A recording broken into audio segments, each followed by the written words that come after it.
Hello दोस्तों, नमस्ते, प्रणाम।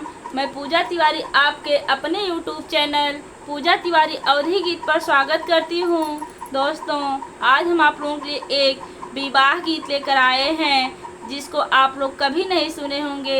इसलिए आप लोग वीडियो को बीच में मत बंद करिए और लास्ट तक देखकर कमेंट में हमें बताइए कि यह गीत आपको कैसी लगी। कहवा के पीली सारे सोइया तो देखत सुहावन, आरे कहवा के भंवरा जे आईने तो कुलरस लेहन। इहवा के पीली सारे सोइया तो देखत सुहावन, आरे उहवा के भंवरा जे आईने तो कुलरस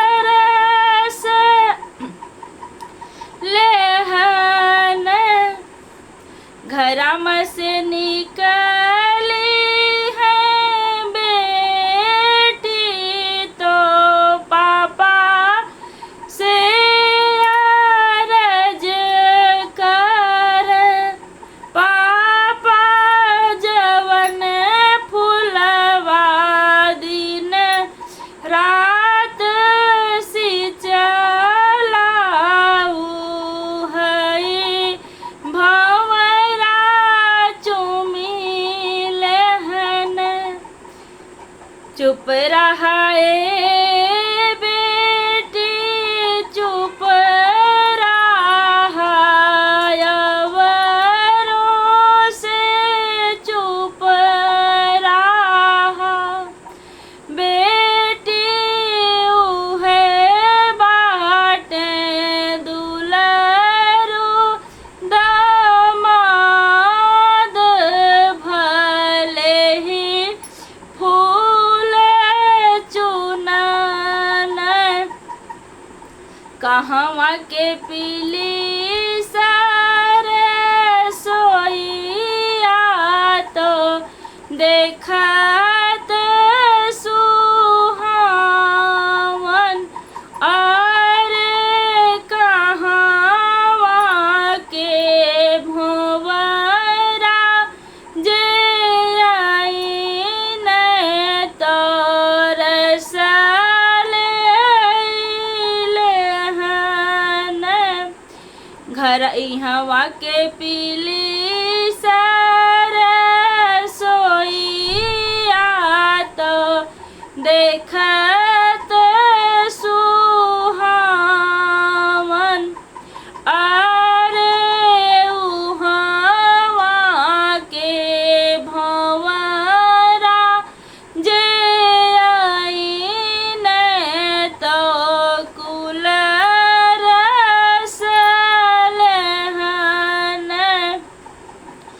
घरम से निकली है बेटी तो चाचा से अर्ज कर, चाचा जवन फुलवा रात दिन देखलाऊ है भंवरा चुनी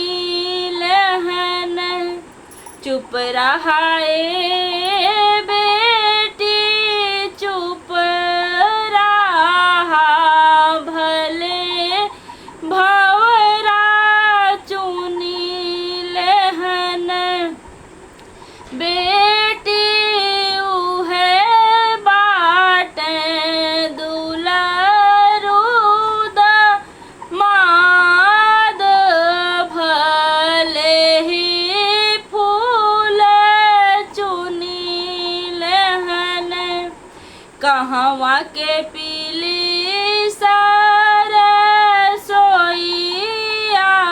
तो देखत सुहावन।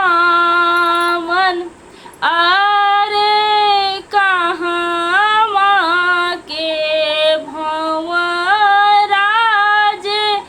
आईन तो कुलर सलेहन।